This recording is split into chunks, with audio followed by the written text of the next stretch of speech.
കഴിഞ്ഞ ദിവസം പുലർച്ചെയായിരുന്നു ഹോട്ടൽ മോഷണം നടന്നത്.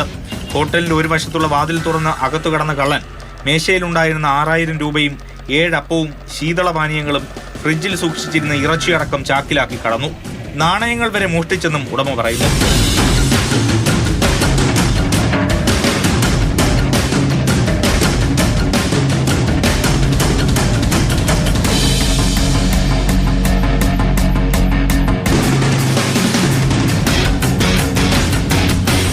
സാധാരണ കടയിൽ പണം സൂക്ഷിക്കാറില്ലെങ്കിലും പിറ്റേ ദിവസത്തെ അടിയന്തര ആവശ്യത്തിനാണ് പണം സൂക്ഷിച്ചിരുന്നത്.